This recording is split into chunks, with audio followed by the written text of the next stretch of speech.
Hi guys, my name is Dr. Kavita. If you guys know me from Dr. KMD, so I am working as a postdoc fellow. I did my MD in radiation oncology from India. So this video is going to be about why I decided to come to USA after finishing my residency.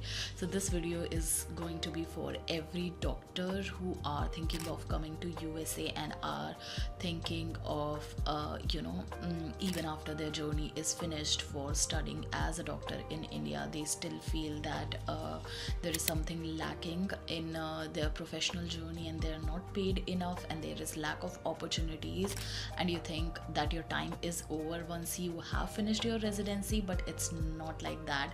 Your journey is in fact starting. If I had to tell you like one story, so one of my friend who finished her residency in MD medicine from India, when she was applying for a match in USA, you know what she was complimented on?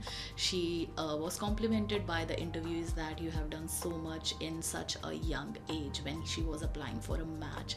So no, you are not late. You can start your journey anywhere whatsoever the time is, and also you also don't need to repeat your residency to get an kind of earning experience or working as a doctor in USA. You can start your journey just like me, applying for a research fellowship and see if you like this place and would you want to work as a clinician here. And that was one thing that I started my journey with, to be honest. But to tell you why I decided to come to USA, I never had planned to come to USA. I definitely wanted something better for me as a clinician because I was definitely not satisfied with the kind of working condition, and also I wanted to see like different kind of high-end machines and setup in radiation oncology. So I researched a lot, and thanks to the conferences that we have opportunity to attend during our residency day.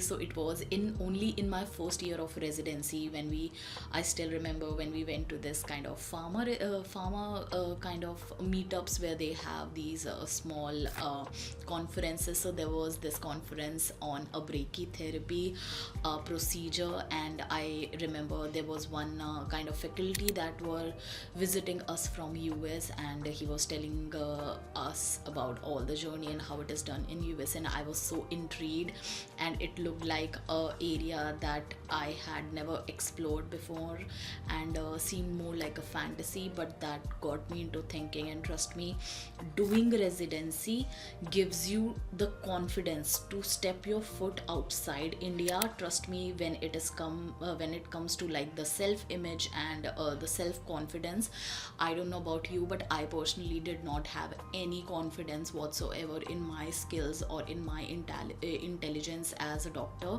But it was only during my residency that I started working on my academics more and started winning some awards and performing better, and people telling me, okay, you're doing really well, and I started to win some contests. That is how I realized, oh, I think I have the potential. So yeah, you need to kind of scrape that potential out of you, even if everybody have been telling you and you have been telling yourself that no, I'm just an average student. No, you're not. Nothing is average. You still haven't explored your academic skills yet. And if it was always your dream to go abroad and work as a doctor and make your life a little better, earn a little more, get a little more respect, and work in safer conditions, so yeah, definitely keep on watching, because I will tell you how I started my journey. So in my second year, I seriously started exploring all kind of opportunities in all countries, to be honest, because for me it was more like getting outside India, because anything would be better, which is like such a raw mindset, I would say. But at that time I just knew that in radiation oncology particularly, if I wanted to get like a good exposure, so I needed to get out and gain some good experience. So I started looking for options in Dubai, in Singapore, in Australia, in Canada, in UK, and everywhere. And trust me, everywhere it was possible. I think in Singapore it was a little more difficult because you can't directly get into the Singapore Medical Association. They have like many, I would say, resistance, but it was still possible for somebody who had done USMLE. But rest of the countries it was very much possible, as long as you get your degree validated or you're able to give some licensing examination. So that is how I started befriending everybody on Facebook who was doing anything abroad in radiation oncology. This is one tip that I learned from one of my juniors who would literally kind of stop people and get their advice in our field, in whatsoever field that you're working in, because trust me, we don't have enough exposure. Like me still being a part of a really great and college with lots of opportunities like ma'am, see, I still did not have idea about so many things abroad.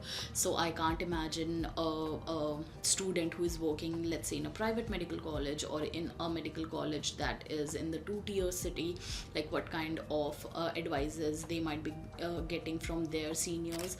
I still had like really good seniors who gave me really great advices, and one of my very own seniors ended up going to Canada, so I had like good exposure when it came to advices.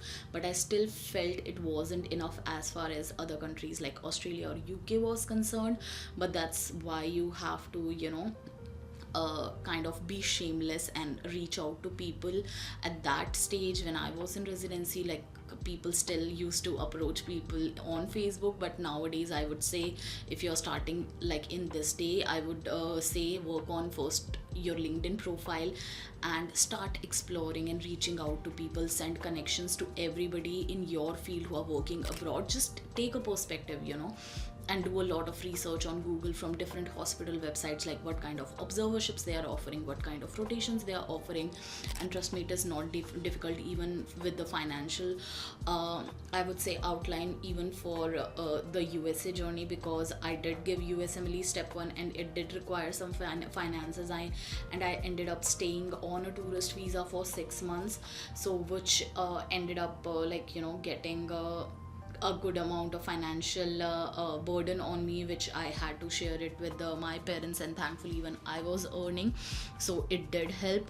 But it was nothing as compared to what people go through in the USMLE journey. So you can start by applying as a research observer, or just asking and sending out random emails for research rotations or research opportunity or research fellowships. If you have done your MD, and even if you haven't, you can still shoot your shot and send emails to different faculties. And how do you do that, I will tell you in the next video. But in this one, I just wanted to tell that it is very much possible. If you are in that stage in your life where you are working in residency, or maybe as a junior resident or a non-acad resident, and you feel really frustrated, and even as a senior resident, to be honest, when I came to USA, I left my senior residency. I had done like 1.5 years of senior residency, and everybody advised me against it. Everybody said, what if you had to come back to India? So you won't have that 3 years of senior residency which is required for becoming a consultant, because that is what they know. So it's not their fault, they were looking out for me. But I knew it very clearly that I won't be coming back for a consultant job that is already so much scarcity of positions there. So sometimes you have to come out of that known field and go into the unknown to find something that is not yet been explored by so many. Because when I started actually creating content on research positions, and even after research opportunities or any working opportunities for doctors in USA, even after MD, I got to know so many people in India who wanted to come, but they just didn't know how. So I wanted to be the light bearer, at least as much as I can be. I know there have been so many before me, but I just wanted to help out somebody who is trying to change their life for good. It is possible at all stages of life. And this was just an initial video of me telling you what is possible for you as a doctor, whether you have done your residency or not. Even if you're a consultant, people still come here, because trust me, lifestyle and the quality of life is way better here. Pay scale is way better, working conditions are way better, you feel so much safe here. And it is your own individual choice if you want to change your life and feel that you have done something that you always wanted to do. It was my dream to come to New York, and here I am, even after age 30. So it is what it counts, you know. So good luck to you all, and tell me in comments if you liked my video, and if you want me to create any more such video, just text me or comment in the comment section, and make sure that you're following me on Instagram. My channel name is Dr. KMD, and until the next time, see you guys, and hope you have an amazing day.